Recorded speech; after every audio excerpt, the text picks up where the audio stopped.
What's going on, everybody? SeanPierceJohnson here, and today we're going to be taking a look at the Hounder from Bootlegger Guitar.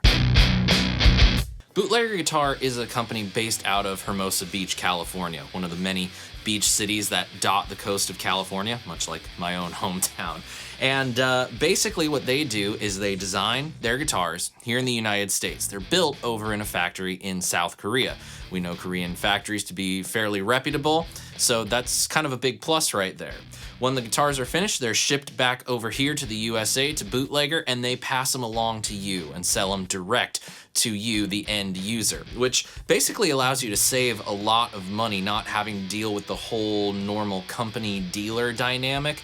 And this is one of two guitars that I have gotten to check out. Based on vibe and looks, this thing is an absolute 10 out of 10, and we're gonna take a listen to it today and hear some of the tones. But first, let's talk about specs of the guitar.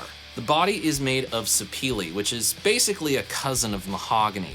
It has a lot of the same tonal characteristics that you would expect from a mahogany guitar, but maybe it doesn't weigh as much. This feels like it weighs a lot less than some of my other guitars that are made of mahogany. And it's shaped in this very cool, if Ted McCarty worked for Fender, Explorer style body shape. That's at least the vibe that I get off of it. Slightly smaller than your normal Explorer with some more rounded edges, and paired up with this beautiful sunburst finish, it is definitely a meeting of the best of both worlds. Bolted to the sapele body is a very solid looking maple neck with 3 bolts right there. And it doesn't look like it's a multi-piece neck. It definitely looks like a solid piece. I think I see a little bit of glue right there, like we're joining the headstock to the main neck portion. There's a little bit of a break angle there on the headstock, but it's not something like totally terrible, like we see with some of the deeper break angles on guitars these days. And it's topped with a very nice looking piece of rosewood with these cool whiskey diamond inlays. They're kind of like they have a small point at the top and they go farther down to a nice sharp point. Just a really classy look that is kind of nice. It's nice to see a little bit of a different take on inlays. We're used to dots and blocks, and there are guys that do diamonds, but they're just diamonds. This is something uniquely Bootlegger.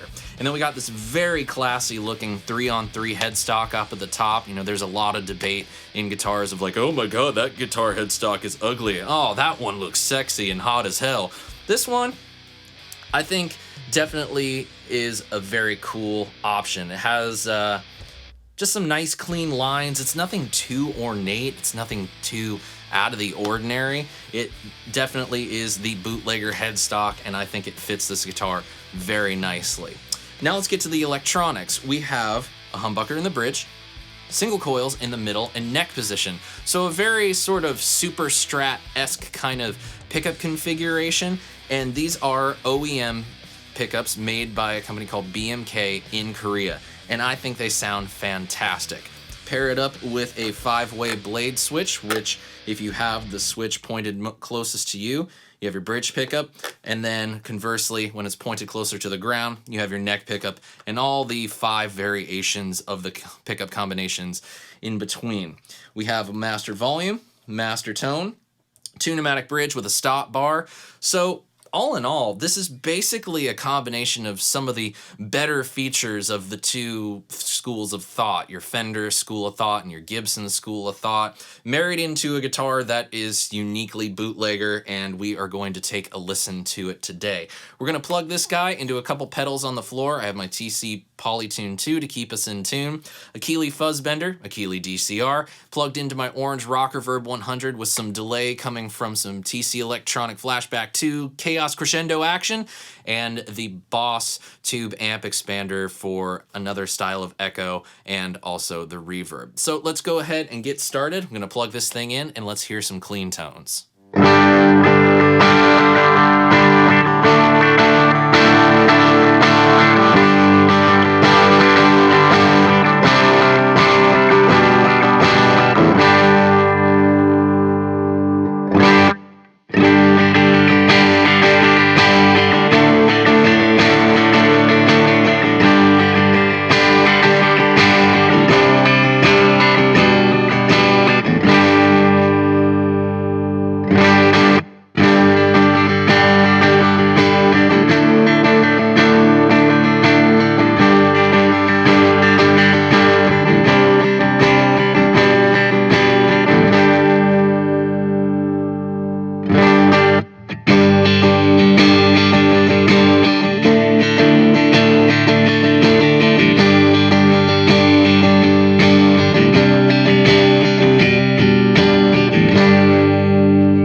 Now let's throw some pedals into the mix for the clean tones. I'm gonna turn on the chorus from the Keeley DCR and my Chaos Crescendo tone print for some warm tape style echo.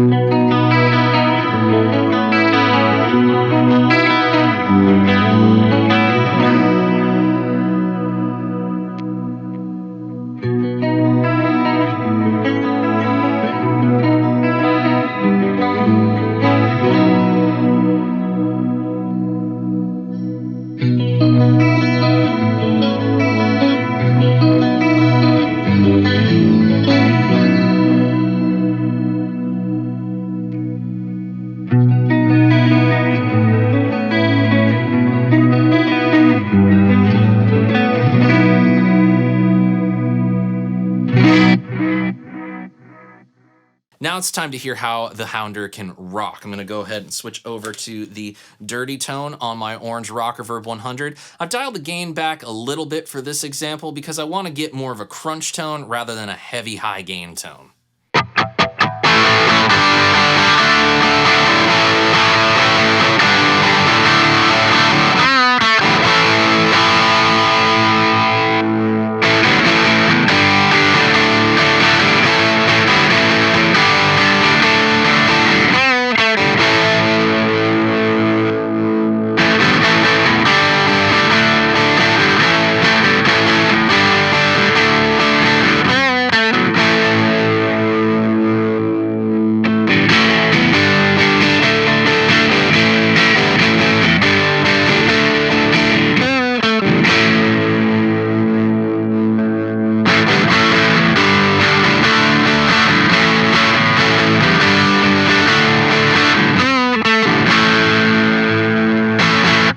And of course, I love my riffs, so we're gonna go ahead and boost the front end of the orange rock reverb with the screamer style overdrive from the Keeley DCR.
As to how this guitar plays and sounds, I think it plays great and it sounds fantastic.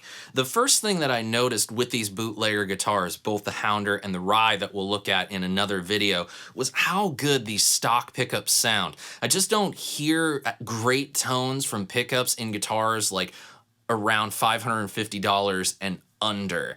They always seem to lack something. They're not well balanced. But for me, I feel like these pickups all across the board, from the bridge to the neck pickup, there isn't this real huge volume drop discrepancy. There's going to be a little bit of volume drop naturally, going from 2 coils, picking up the strings, and 1 coil.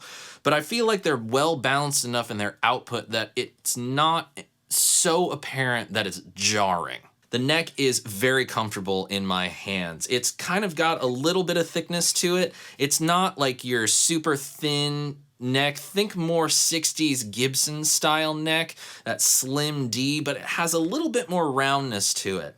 And the other thing I want to mention is that the fretwork on it, although not like super rolled fret edges, none of the fret edges are sprouting up out of the edge of the neck. So you're not catching your high E string under the fret edges here, and you're also not scratching your fingers as you work your way up to the higher frets. The other thing that's really nice is that with this 3-bolt construction and with the neck heel being so small, you can work your way up to the higher frets with a lot of ease. And I find it very comfortable to play all the way up here, just as comfortable it is to play all the way down here. And just to kind of show you a little bit more of what this guitar can do, here's a few more sound examples using various different pickup positions.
And that, my friends, is the Hounder from Bootlegger Guitar.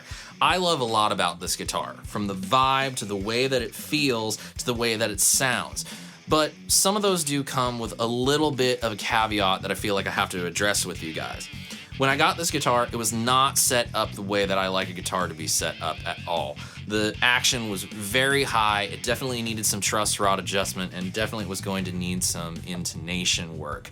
And there were a couple other things that I felt would need to be addressed that I personally can't handle myself. I did reach out to Chuck at Bootlegger Guitar. He's a very easy guy to get a hold of, very easy to talk to, and he totally understood my predicament, totally understood my situation, and was not upset that I felt I needed to take a guitar to get worked on. As a matter of fact, he agreed that when you buy a guitar, no matter who you buy it from, you're inevitably going to take it to someone or do the work yourself to make it really feel like it's your own guitar. So I took both Bootlegger guitars to my buddy Mike Adams. He sprinkled his pixie dust on it, and when I got it back from him, I haven't put this guitar down for more than, a day, and it's usually spent playing the other Bootlegger guitar I got.